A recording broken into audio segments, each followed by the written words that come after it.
LAC पर कब्जा करने के लिए चीन ने कर ली है पूरी तैयारी। चीन की यह तैयारी देख हिल गई दुनिया। ऐसी तैयारी जिसमें भर भर कर रखा गया है युद्ध का हर वो सामान। दरअसल खबर आ रही है कि उत्तराखंड से लगे एलएसी पर चीन ने बसा लिया है एक डिफेंस विलेज। इन 250 घरों में मौजूद है वो सारी सुविधाएं जिनसे चीन कभी भी कर सकता है हमारे भारत पर हमला। यानी इसका मतलब तो यही हुआ कि अब चीन जल्द युद्ध छेड़ सकता है। मान लीजिए अगर चीन युद्ध छेड़ देता है तो क्या हमारा भारत चुप बैठेगा? जी नहीं। हमारा भारत वो शिकारी है जिसकी बंदूक और उससे निकलने वाली गोली अपने शिकार को कभी नहीं छोड़ती। चीन के सभी हरकतों का जवाब देने के लिए हमने भी पूरी तैयारी कर ली है। क्या है ये तैयारी, जानेंगे आज की इस वीडियो में, तो वीडियो के अंत तक बने रहें दोस्तों। G20 समिट में यूरोपियन यूनियन समेत 16 देशों का भारत आना, G7 में भारत को बुलाना, भारत का यूएन को खुलेआम चेतावनी देना, दुनिया के कई देशों का भारत के सामने झुकना हमारे भारत की असली ताकत और अहमियत को दिखाता है। और इसी को देखते हुए चीन की हालत ख़राब हो रही है। भारत की तरक्की भला चीन से कहाँ बर्दाश्त होने वाली है।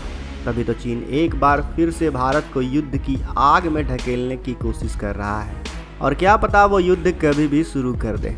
दरअसल चीन के अपनी सीमा से लगे इलाके में गांव बसाने की खबरें तो साल 2019 से ही निकलकर सामने आने लगी थी, लेकिन अब इस बात की पुष्टि भी हो चुकी है।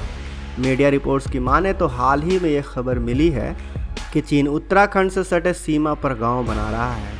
अब आप सोच रहे होंगे कि चीन ने सिर्फ गांव ही तो बनाया है, इसमें टेंशन लेने वाली क्या बात है। तो आपको बता दूं कि ये बात हमारे लिए काफ़ी डराने वाली है, क्योंकि चीन ने जो ये गांव बसाया है उसे लेकर चीन हमेशा से ये कहता आया है कि ये गांव उसका आँख और कान है, जिससे यह भारत की तरफ होने वाली छोटी से छोटी हलचल पर भी नज़र रख सकता है। आपको जानकर हैरानी होगी कि इस गाँव में चीन ने सिर्फ 3 महीनों में 250 मकान बना लिए हैं। वहाँ सारी ज़रूरी चीज़ों की सुविधाएं भी पहुँचा दी हैं। दोस्तों, भारत और चीन तकरीबन 3428 किलोमीटर लंबी सीमा शेयर करते हैं। इसे ही LAC यानी लाइन ऑफ एक्चुअल कंट्रोल कहते हैं। ये सीमा 3 हिस्सों में बटी हुई है। पश्चिमी सेक्टर यानी लद्दाख जो 1597 किलोमीटर लंबी है, मिडिल सेक्टर यानी हिमाचल प्रदेश, और उत्तराखंड जो 545 किलोमीटर लंबी है। आखिरी पूर्वी सेक्टर यानी सिक्किम और अरुणाचल प्रदेश जो 1346 किलोमीटर लंबी सीमा है।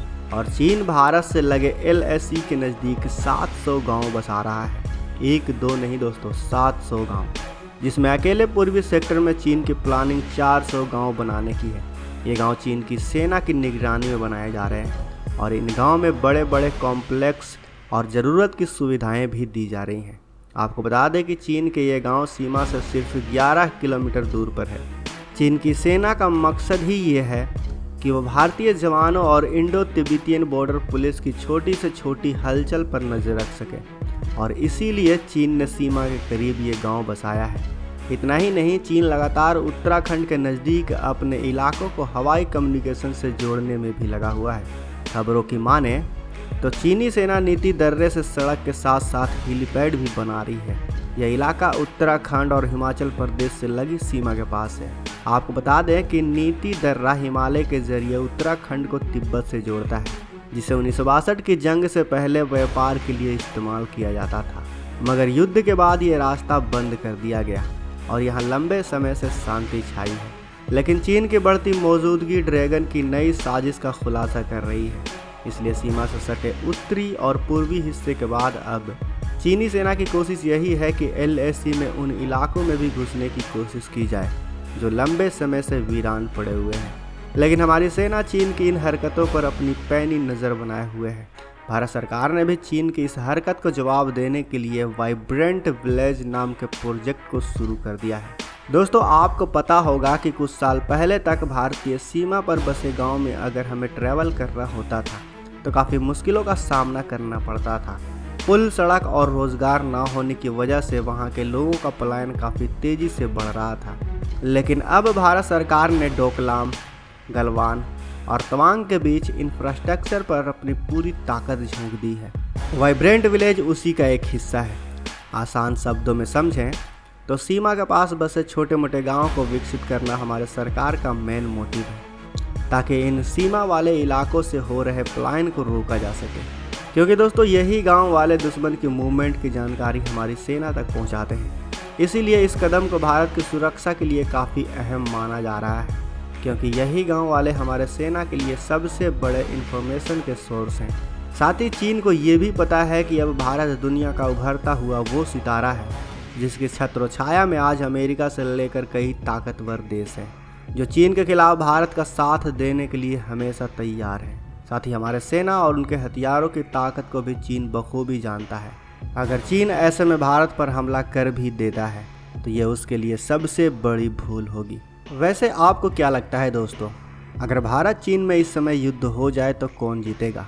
हमें अपने विचार कमेंट बॉक्स में अवश्य बताएं। साथ ही वीडियो अच्छी लगी हो तो वीडियो को लाइक करें, अपने दोस्तों के साथ शेयर करें, और अगर आपने अभी तक इस चैनल को सब्सक्राइब नहीं किया है तो इस चैनल को भी सब्सक्राइब कर लें। साथ ही बगल में जो बेल आइकन का बटन है उस पर ऑल पर भी क्लिक कर लें, ताकि हमारी आने वाली वीडियो को आप मिस ना कर सकें।